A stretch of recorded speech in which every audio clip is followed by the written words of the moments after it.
Okay, let's try to teach you everything you need to know about enzymes and hopefully under an hour or sooner.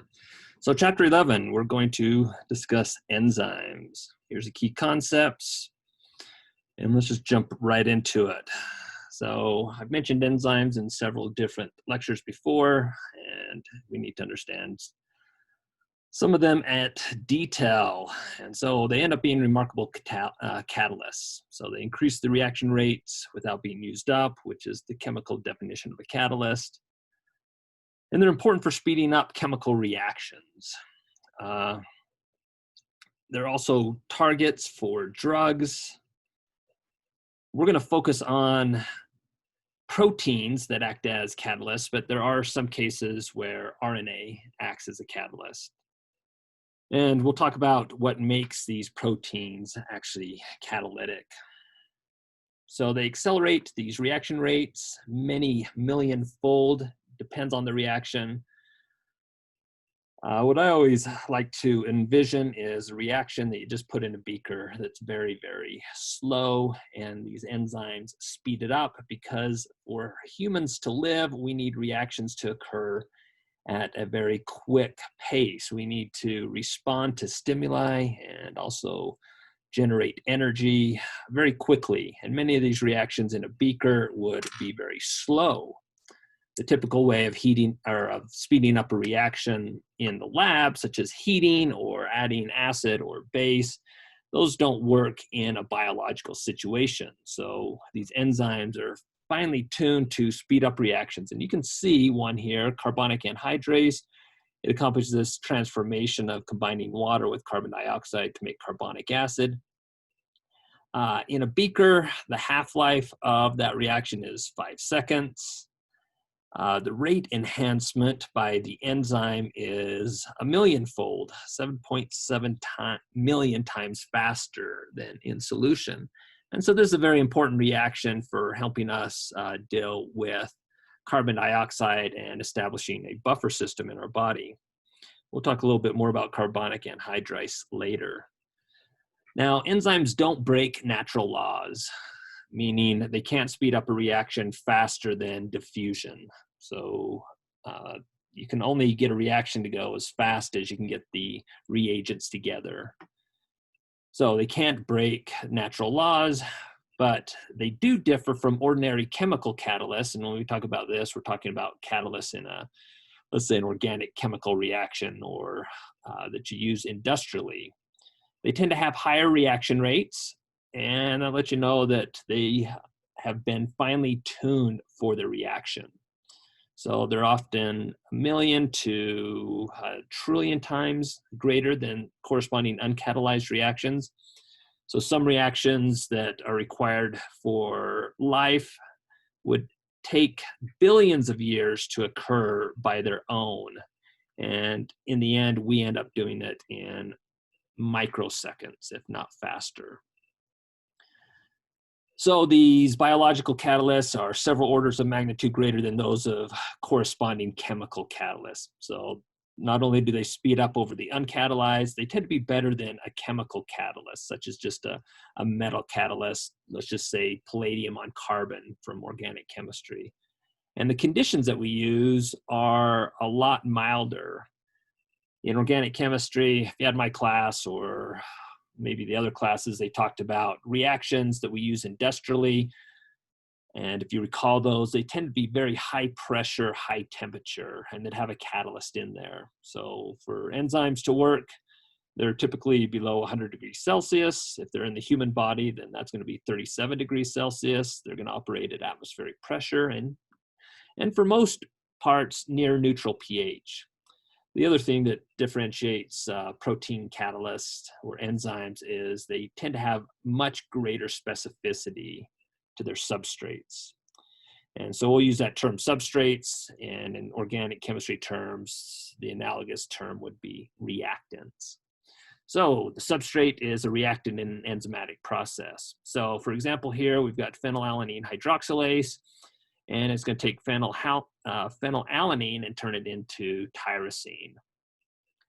Now, if you happen to change the configuration at this point here. You changed it from a L amino acid to a D amino acid, you're not going to get binding.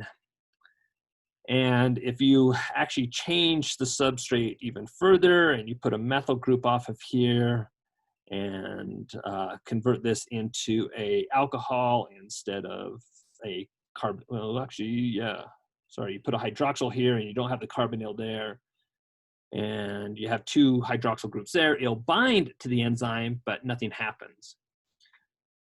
Okay, so let's just talk generally about how enzymes are classified. So there's 6, actually really 7 classes of them, and they classify them based on the transformations that occur. So oxidoreductases, as you can imagine, undergo oxidation reduction reactions. Transferases, they're going to transfer one functional group from another. And so you can see off to the right on this slide, you can actually see an example of that. So in this case here, we're transferring a phosphate. Hydrolases, they use water to cleave bonds. And so in this case, we're taking a peptide or a amide bond, and we're going to hydrolyze it. So we're going to hydrolyze that bond, and when you do that with water, that's referred to as a hydrolase. Now, lyases, they also cleave bonds. They often form a double bond, but in general, removal of a group or even addition of group to a molecule with rearrangement of electrons. So in this case here, we've got example of a pyruvate decarboxylase. So we're actually breaking a bond right here. We'll end up adding a hydrogen on that position, but we're not doing water. We're not using water to break that bond. So it's not a hydrolase, it's just a lyase. You got isomerases, and these are really easy because you get the same type and number of atoms, they're just rearranged differently. So here we go from a cis double bond to a trans double bond. And then you got ligases that actually join things together to form a single molecule. So you can see that you're taking pyruvate and CO2 and you're making oxaloacetate there. So those are the general classifications of the enzymes, and they are like being chemists, biochemists, like a very ordered nomenclature. And so they have the enzyme commission classification. So for example, the enzyme aconitase has the systematic name of aconitase hydratase and a classification number of EC 4.2.1.3. And those numbers all mean something. The EC4, that gives you the class, so we know that it's a lyase.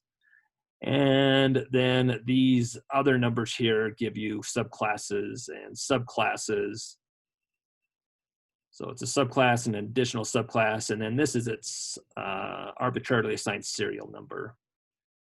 So if you have a couple enzymes that fit this designation, and it's the third one found or the third one to get this designation. So essentially, this is kind of its social security number. No two enzymes are going to have the same EC classification. Now, you don't need to know these EC numbers, but generally understand these classifications. There is a recent one, I believe it was 2018, that they got translocases. And so these are going to be the those that catalyze the movement of ions or molecules across membranes. So this would be like the sodium-potassium pumps that we talked about. They would actually be referred to as translocases, and in general, those transporter proteins that we talked about. So enzymes act on a specific substrate. We talked about that. They bind things of a specific geometry and of a specific electronic complementarity. And so what we mean by that is if this is the enzyme blob over here, what you're going to see is regions in the enzyme that can accommodate spatially as well as electronically the substrate. So if this has a negative charge there, then what we would expect is that on the enzyme there'd be a positive charge. If this can form a hydrogen bond, then we need a place to form that hydrogen bond donor, since we got a hydrogen bond acceptor there. And so you can see that this NH would fit into that little pocket there, and so that H, you can get a hydrogen bond. This negative here would fit into that pocket there, And if you had some other hydrogen bonding partners, this would need to be able to accommodate those. And so we call this place in the enzyme the active site. This is where the action's happening. And so that active site needs to match the geometry of the substrate as well as its electronic nature. So you can imagine something that is geometrically similar but has a different electronic nature, such as a positive here. Yeah, those positives would repel each other. So even though it may match the geometry, it would be repelled. Okay, so there's a couple models, and you've probably heard of these, the lock and key and induced fit models of enzyme action. We'll talk a little bit more about this later. But it used to just be thought that the enzyme was a rigid molecule and somehow this molecule would bind. And we'll talk about what the enzyme provides to the reaction, and then it would split it. In reality, it's a lot more like this induced fit model where the enzyme binds and there's some distortion in the enzyme that stresses this molecule or does some other arrangement of groups that makes it favorable for those two groups to separate. So we do know that enzymes are flexible, that they do have conformational flexibility. I need my thesaurus, but essentially they can flex and breathe. There we go, that's the word that we used earlier. So they breathe, and that breathing will allow the substrate in, and then as it relaxes, that can add stress, or again, some of these other techniques that we'll talk about shortly, it puts them into play. So it's not thought really that it's a lock and key model anymore. It's more that it's induced fit. But to be honest, they're still trying to figure out, ultimately how enzymes do what they do. And again, we'll talk about several of the things that are in play to make an enzyme catalytic. But we do know that they're stereospecific. So we got this example here. So you can imagine that this would be the enzyme down here. So we've got this arrangement of a circle and a square and a triangle, and this molecule right there would match up and be able to bind to that enzyme. This is a different enantiomer. We've switched the NH3 and the H group, and that enantiomer would not bind. So again, enzymes are very stereospecific. So they'll bind just a specific chiral molecule or undergo a reaction that produces a specific enantiomer. And so enzymes vary in their geometric specificity. So really that specificity is based on the complementary of the substrate to the binding site. So typically a substrate of the wrong chirality will not fit in. And so when I teach stereochemistry, imagine trying to fit your right hand into your left glove or your right foot into your left foot. Oh, let's try that again. Your right foot into your left shoe. So you put your right foot in, you take your right foot out, you put your right foot in, and you shake it all about. But if you try to put your right foot into the left foot, it's not your left shoe. It's not going to work. There we go.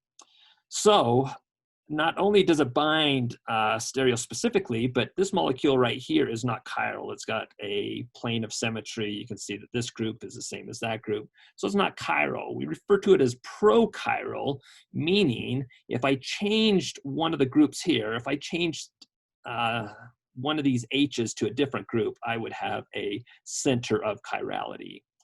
So this molecule is prochiral, meaning it's not yet chiral. And so when it undergoes the reaction in an enzyme, you produce a specific enantiomer. And this differs from organic chemistry. When we did our reactions, we'd often get a mixture of enantiomers. Think back to how many times in organic chemistry you had to put plus EN, plus enantiomer. You don't get that in the biological sense because, again, the enzyme is chiral, and so the products can be chiral. So two ways that these enzymes are stereospecific: they'll either bind a single enantiomer or they can produce a single enantiomer. But that doesn't mean that all enzymes are that way. Some are what we call permissive when I learned this, it was promiscuous. I guess we don't use promiscuous as much as we used to, but permissive. And what that means is that they will bind and process a range of substrates. So an example is chymotrypsin that we'll talk about a little bit more later. It will bind this bond in red here, and it will bind specifically following a hydrophobic residue, whether that's tyrosine, tryptophan, or phenylalanine. But it'll also hydrolyze after methionine or leucine, just at a slower rate. So we would say that chymotrypsin is somewhat permissive. Now, trypsin is another enzyme that cleaves a peptide bond, and it's only going to cleave after lysine or arginine. So we would say that that's less permissive, meaning that you have to have a positive side chain.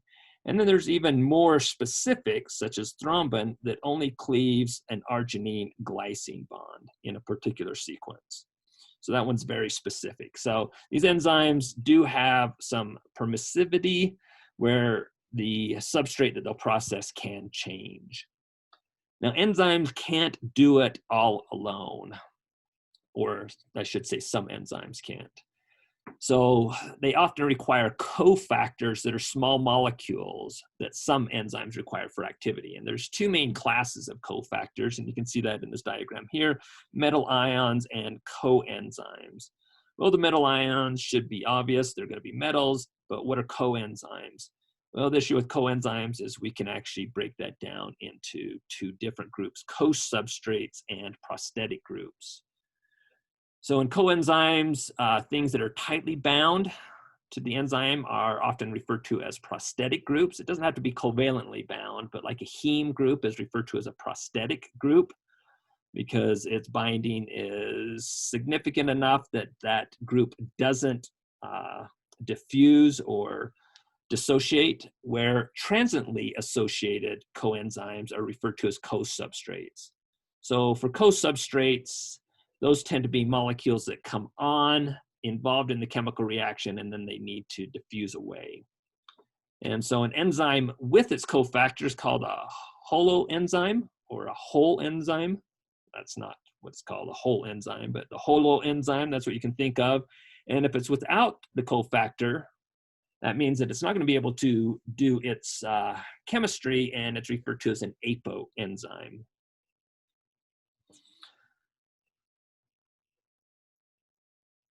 Okay, so these coenzymes, they often need to be regenerated, meaning that we're going to need to make that group active again once it's used in a reaction. So coenzymes are chemically changed in the reaction, and so in order to undergo a new catalytic cycle, it must return to its original state. For co-substrates, the regeneration reaction may be catalyzed by an entirely different enzyme. And so prosthetic groups, remember, they're tightly bound to the enzyme, so they're often regenerated as part of the enzyme reaction sequence. And you can just see over here, just appreciate some of these coenzymes the cofactors, specifically the coenzymes and the metals there.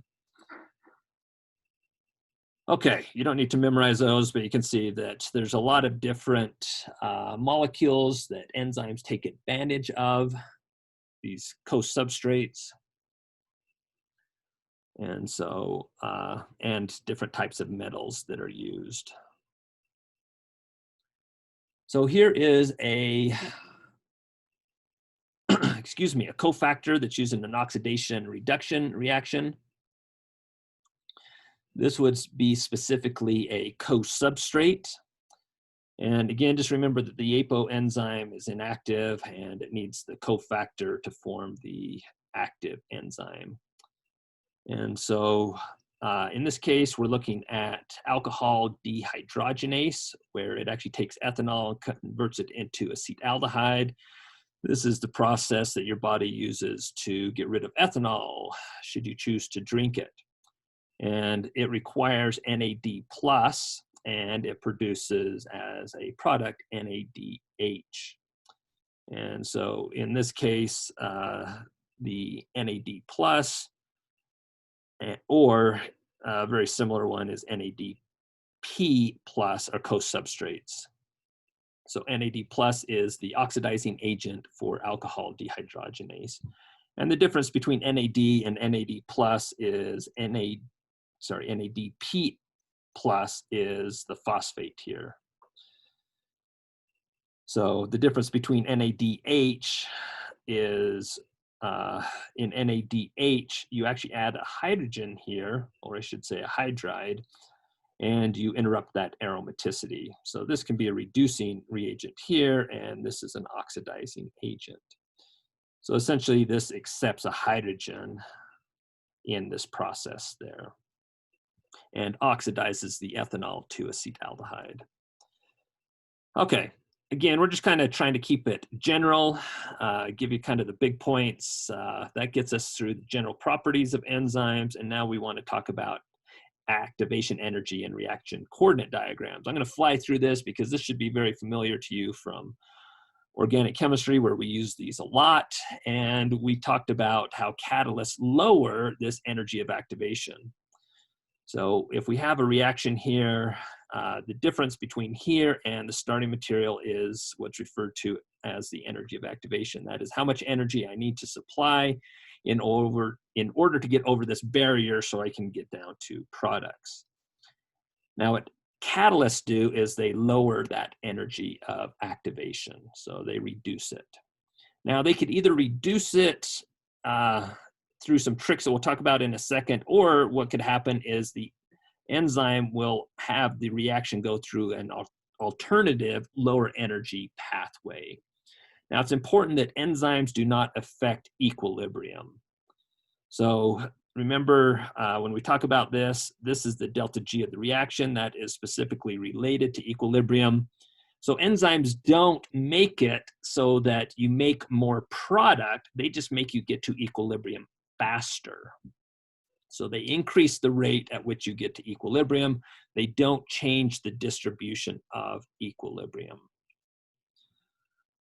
So here's an example of a two-step reaction. The one in blue there, that first step, the A double dagger, that is what we refer to as the rate determining step. If I'm trying to go from my starting materials to products, this one is the one that determines how fast I can do the process. Once I get over A, it's all downhill. You can imagine this like skiing. This is the rate determining one of when you can have fun. Once you overcome this barrier, then you can just slide down the mountain. Now this first one here, maybe skiing or running, you want to get from A to P. This is not necessarily the rate determining one because you know that you've got a larger hill. So you can only get to P as fast as you get over that mountain. And when I say P, that doesn't mean visit the restroom, that means to get to the product in this example here. So in blue, A double dagger is the rate determining step. In the red trace, I is the rate determining step. These are different reactions, just trying to show you on the same graph how you can have rate determining steps at different points in the reaction. So again, the transition state diagram, the effect of a catalyst, it actually lowers the energy of this transition state. And like I said, it could either do that by lowering the actual energy of the transition state or by allowing the enzyme to go through an alternative process that is lower in energy.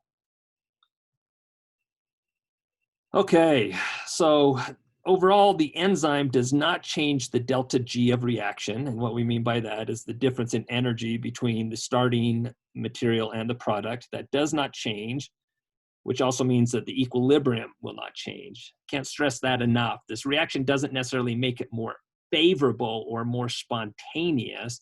It just allows you to reach the equilibrium faster. And I'm being paged, so let me pause this for just a second and I'll get right back with you. Okay, so like I said, you can't change the delta G of the reaction nor the equilibrium. All you can do is get to that equilibrium faster, which is what catalysts and enzymes do. Now, if all sections were that easy, oh my goodness. Let's get back into it. There we go. So if all sections were that easy, so we're going to go on to catalytic mechanisms now. And the types of catalytic mechanisms that enzymes can employ have been classified as either acid-base, covalent catalysis, metal ion catalysis, proximity and orientation effects, or preferential binding at the transition state complex. So we're going to talk about each one of these methods that can be employed by enzymes to catalyze a reaction. So if we go back to just some plain old organic chemistry and we looked at the process for a keto-enol tautomerization, you can see in process A here, this is an uncatalyzed reaction. You're pulling off the alpha hydrogen and kicking those electrons up onto the oxygen, and then somehow you have to shift that red H to the OH and you get an enol. You could do this reaction under acidic conditions, and you can see that in process B. Again, this shouldn't be anything new. We did this in organic chemistry back in the ketone aldehyde chapter. We had multiple ways of making enols, either through an acid catalyzed process or a base catalyzed process. So you can see both of those examples here. And so what we want to talk about is how enzymes actually get it done. And so enzymes get it done often by using an acid or base method. And so most enzymes are active only within a narrow pH range, typically between 5 and 9. In fact, we've got an example here. Here's fumarase, and you can see its activity plotted relative to pH. And you can see that it's most active just below a pH of 7. And so in changing the pH, you can actually change several issues with enzymes.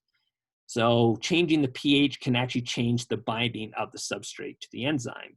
You may protonate your substrate and make it more enticing for the enzyme. Maybe there's a negative residue in the active site, and protonating your substrate makes it positive, so now they can bind together.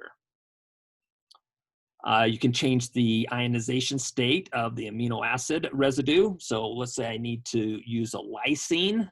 Well, lysines like to be protonated at pH of up to 9. So if I need that free nitrogen, or what we refer to as a free base, then you need to deprotonate it. So changing the pH will allow certain residues to be active and act as nucleophiles. And like I said, protonating it, you can change the ionization of the substrate. And you can also vary the protein structure. And usually the variation of the protein structure, that's really only at extreme pHs. And then you start getting into issues of denaturing your protein. So here's an example of a enzyme. And it doesn't look like you can see what I can see, but we're going to talk about RNase A, which is an enzyme that uses acid-base catalysis. And so here is a picture of the ribbon diagram. So you can see that it's a beta sheet. There is some alpha helices hiding in there. This is a RNase that actually hydrolyzes RNA. So we'll look, I believe, at the mechanism a little bit more in just a second, but this idea in this box to the left there is that you've got these residues. So you look at histidine, and it has this proton there, and that proton is going to act as an acid and protonate that carbonyl. And when we protonate that carbonyl, that actually allows this nucleophile to come in and attack. Well, if I happen to have a base here that's deprotonating my nucleophile, that's likely a serine residue. So I'm using a base to deprotonate, make my nucleophile more nucleophilic, and I'm protonating my electrophile and making it more electrophilic. So again, this idea of acid-base catalysis really isn't different than what we did in organic chemistry.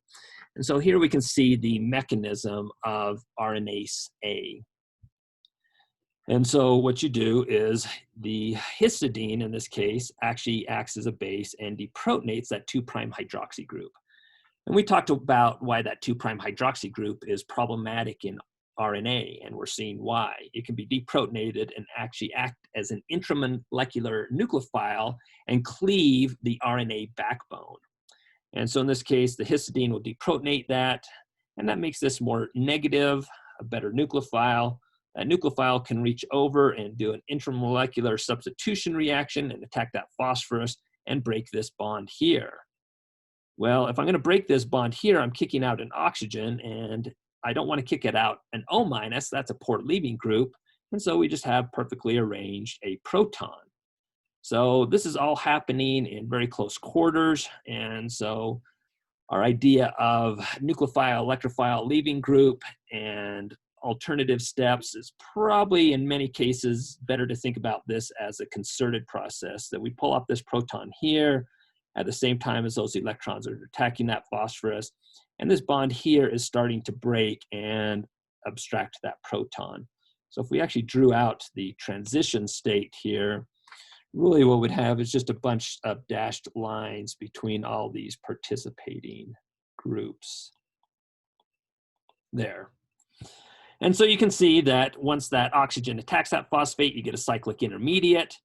You deprotonate that histidine at position 119. That now gives some space for water to come in. And you've actually also changed the orientation here. So you can see that, yeah, I've now got space for water to sneak in there. And histidine can take that proton back. That deprotonates the water, allows that to attack the phosphorus, and then this will pull that proton back off the histidine. And so you can see that we have regenerated our enzyme catalyst, and it is ready for the binding of a new RNA molecule, and we'll hydrolyze it. So very slick, this acid-base catalysis. The next process that we can see is this covalent catalysis. And so in the covalent catalysis, what we're going to do is actually form a covalent intermediate. And so in this example here in the box, you can see that we have an oxygen. Again, that's probably a serine, maybe a threonine, maybe a tyrosine. We don't have a lot of OH functional groups. But what it's going to do is attack this acyl group, kick out this leaving group, could either be an ester or an amide, and we actually get a covalent intermediate.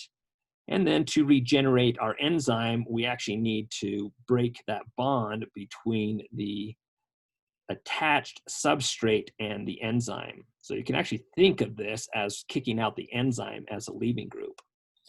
So in terms of organic chemistry, how I like to think of it, what we do is we convert a poor leaving group, group X here, into a good leaving group, which is now the enzyme. And we kick out the enzyme as the actual leaving group. And so this water would come in here, we would do some reorganization of those bonds, kick out the enzyme as a leaving group. And again, you notice that our enzyme or catalyst is now regenerated and ready to do that again. There is another way to do some covalent modification that's commonly seen, and that is through Schiff base formation. In organic chemistry, we refer to it as imines. Again, this should be something that's familiar to you that we saw back in the ketone aldehyde chapter, and that is reaction of a primary amine with a carbonyl, typically under acidic conditions, and you get a Schiff base. Now, if this was, let's say, lysine in the enzyme, and this was our substrate, then we would actually have a covalent intermediate here. And so let's see an example of that reaction. And so across the top, you see an uncatalyzed reaction. This is the decarboxylation of acetoacetate. This is the process that we did in the acetoacetic ester synthesis in organic chemistry. How you would do this is you would heat it up, and that heat would cause this decarboxylation reaction. So again, this is the uncatalyzed reaction here. And again, we can do this in a beaker. It just takes a lot of heat. So in our bodies, we're going to do it at 37 degrees Celsius, and we're going to help this by binding to a amine. Now, in this case here, this amine is actually going to be an enzyme. And so this would likely be a lysine. And you get a shift base intermediate. And again, R in this case is the rest of the molecule, or really it's going to be the enzyme. And that's going to facilitate this reaction. You're probably going to have some other groups around here in the active site that will help this decarboxylate at a much lower temperature. You end up with this intermediate here. It is an amine right there. So we got an amine off there. And you're going to, again, tautomerize that, get back to the shift base, and shift bases can be hydrolyzed back to the ketone. And again, what you do is you'd release this as your product, and the amine right here is actually your enzyme. And this would be regenerated and could undergo that reaction again. So that is what's referred to as covalent catalysis. And covalent catalysis depends a lot on important nucleophiles. And so if we look at the nucleophiles we actually have in our proteins, they could be an OH. And that would come, like I said previously, from your serine and your threonine and your tyrosine residues. You can have a thiol group, and so that would come from your cysteine residue. You can have an amine group, and that typically comes from your lysine. But you can also have an imidazole, which is also kind of a nitrogen type nucleophile, and that's going to come from your histidine. And then your electrophiles in enzyme catalyzed reactions are going to be protons, so electron poor species. It could be a metal ion, it could be the carbon of a carbonyl, or the carbon of a shift base. And so these are electrophiles that we saw in organic chemistry. We saw that commonly. We didn't deal with this so much as an electrophile. We kind of did when we looked at oxidation reactions. When you did the Jones reaction, we actually attacked chromium. And there's probably a couple other reactions. Oh, actually the mercuration, demercuration, we attacked metal ions. So I guess it's not so foreign for us to use metals as electrophiles. Okay, so another method that we could use is metal ion catalysis, and some of these things somewhat overlap. So you'll see in covalent catalysis, you're also using some acid bases in there. You can see in covalent catalysis that maybe you're also using a metal ion. So these aren't exclusive methods, but metal ion catalysis, what we do is we bind a metal in there, and we take advantage of that metal to then modulate the reactivity of some other species. And so the enzyme acts as a framework to hold that metal there. And so actually nearly 1/3 of all known enzymes require a metal for their catalytic activity. And so this group of enzymes, they're known as metalloenzymes, very creative. And so when they're tightly bound, these are going to be those metal cofactors that we talked about. And those that are typically used are going to be transition metals. I gave you a list earlier of a bunch of them that even included selenium, but typically you're going to see some iron species there, iron 2, iron 3, copper, manganese, cobalt. The other metal ions, so the alkali and alkaline metals, such as sodium, potassium, and calcium, they play a structural or a regulatory role, not necessarily a catalytic role, but magnesium and zinc can actually both be either structural or catalytic. And so the example that we're looking here is carbonic anhydrase, and it's actually using a zinc atom. And what it's doing is it's being coordinated by 3 histidines to that zinc, leaving open a coordination spot for water. And when that water binds, it actually reduces the pKa of this water molecule quite dramatically. And that's happening in the active site of this enzyme here. And we'll take a little bit closer look at that. And we can actually look into the interior and see the zinc. So like I said, it is coordinated by 3 histidines, and here's the zinc ion. And water is going to be coordinated as well. And again, it's going to lower that pKa of that water and make it much more nucleophilic. So in fact, this carbonic anhydrase is one of the first reactions that we talked about in this chapter, where we're converting carbon dioxide into carbonic acid. And so you can see that process. The water binds, it's going to lower the pKa there. We're going to abstract a proton, and so that's likely going to be by another group in the active site there. That makes a much better nucleophile. When carbon dioxide approaches, the hydroxide will attack. We get some coordination from this intermediate with the zinc, and eventually you get the release of the bicarbonate ion as water comes in and replaces this complex there. So the maximal rate of this reaction is actually at a pH of 8. And if you decrease the pH, meaning you make it more acidic, the reaction slows down. And that lets you know that what's key for this reaction is removal of that proton. And that's going to happen ideally above a pH of 7 and maximally at a pH of 8. So that lets you know that we've really changed the pKa of this water molecule, which is typically around 15.7 or 14, depending on which method you're using, but it deprotonates it and makes the water much more acidic, pKa of 7. That's approaching the pKa's of carboxylic acids. And so again, by making this coordination with zinc, we make it much more acidic. We're pulling electrons away. And so this reaction speeds up, and again, maximally occurs at a pH of 8. And so zinc is important in this reaction. Okay, the other method that enzymes use is what's referred to as proximity and orientation. So we've just got an organic reaction. Imagine this is taking place where we take an imidazole, and we got this paranitrophenyl acetate. When you attack that carbonyl and release it, the solution will turn yellowish orange. You get some conjugation in here, and this turns orange, let you know how fast the reaction's going. Well, if you just happen to append the imidazole here, you actually get what's referred to as the proximity effect. This group is now in close proximity and actually oriented properly, where you get the reaction 24 times faster just by appending it there. You get some localized increase in concentration. If you calculated the concentration of this molecule, it tends to be much higher than the concentration that you could get of a solution reaction. But you also get some orientation. This nucleophile just happens to be in perfect orientation to form a 6-membered ring, which we should all know is a favorable ring size. And so this is just an example of catalysis by proximity and orientation.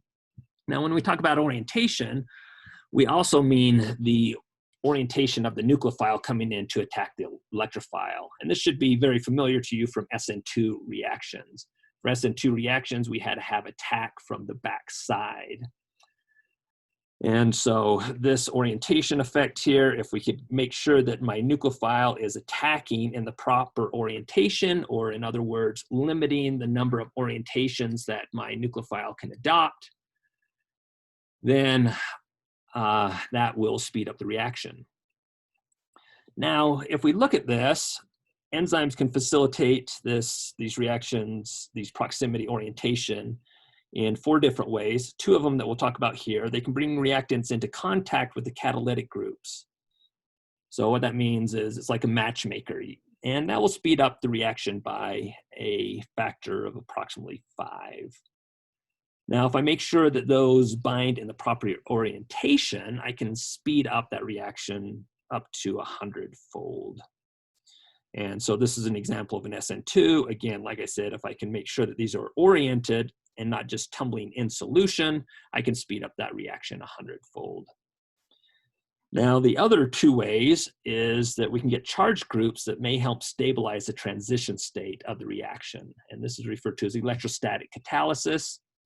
We're going to talk a little bit more about that, but kind of related to that is can freeze out the relative translational and rotational moments of the substrates in catalytic groups. And that can increase the rates up to a 10 million fold.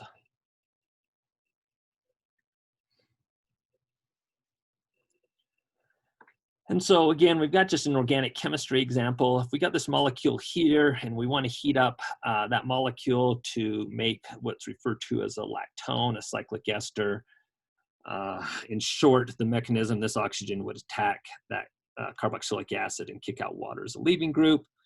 Find out if you add a methyl group here, that reaction is 315 times faster than if you had H's there. And so the thought for that is, well, if I've got these large groups here, that gets these molecules closer together. Well, in the transition state, what's happening is we're getting formation of a bond between that oxygen and that carbonyl. And so the transition state is going to look very similar to this structure right here. Well, if these groups are large and I'm pushing these close together, well, that's going to mimic the transition state. And if we mimic the transition state, we can do some interesting things. We can actually favor its concentration. And if we favor the concentration of the transition state, we can actually speed up the reaction tremendously.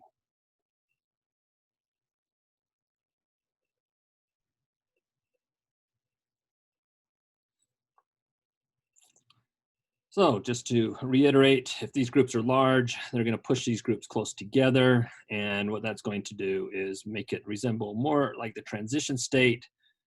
And the transition state, again, is going to be when this bond is forming. So the closer I can get those groups, the more likely it will be similar to a transition state.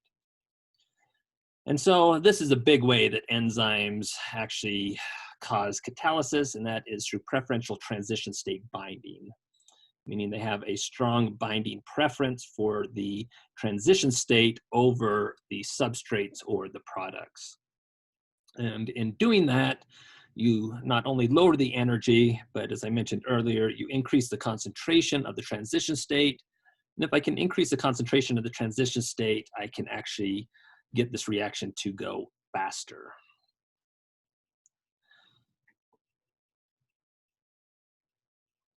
Okay, so the active sites of enzymes have some common features. They typically have what we refer to as, like I said, the active site that has a three-dimensional cleft or crevice created by the amino acids. So what it's going to do is have somewhat of a dent or place for the molecule to bind so that it's not just in bulk solvent. So we're not just going to bind on the surface, but we're going to bind in some type of cavity. Now, the enzyme active site actually constitutes a small portion of the enzyme volume. And so I've always thought of it that all these other groups here, in very simplified terms, they're there simply as scaffold to put the key few amino acids in the active site. That is a way oversimplification of it. But, you know, if there was a rigid scaffold that I could build to add all these functionalities, I could get catalysis as well. Maybe not as good as an enzyme because some of their flexibility adds some advantages, but a lot of it is the organization of the functional groups in specific spatial orientations. So the interaction of the enzyme and substrate at the active site allows multiple weak interactions. And really, the specificity that we talked about depends on the architecture of the active site. And we'll see some examples of that later on. Now, the residues for an active site, they don't have to be all in a contiguous region, meaning found all next together on the polypeptide. So we can actually see kind of a diagram down here. So you can see the enzyme up here with the residues that are in the active site, and you can see their location in the polypeptide. So they're actually dispersed quite far away from each other, and the enzyme folding up is what brings them into close proximity and allows them to do their magic. So if it's true that the enzyme prefers to bind the transition state, let's take an example here and look at L-proline isomerase. L-proline isomerase converts, proline isomerase converts L-proline into D-proline. And it does that by deprotonating this hydrogen here and causing a planar transition state. So the transition state is, as I pull that H off here, I'm going to have this carbanion planar state. And then we're going to protonate it to get diproline. And so if this is the transition state there, then molecules that resemble that, that are planar in nature, should bind tightly and actually inhibit this enzyme. And in fact, here's two examples that bind that transition state. And you'll notice what they have in common is that this key residue here, they tend to be trigonal planar. And so this is a potent inhibitor of proline racemase. So yeah, sorry, it's not proline isomerase, it's racemase. It converts a L-proline into a racemic mixture there.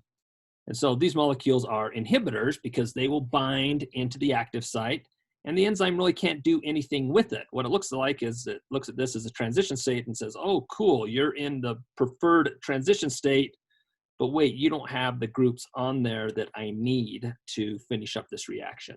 And so it's stuck. It really doesn't say that. Enzymes don't talk.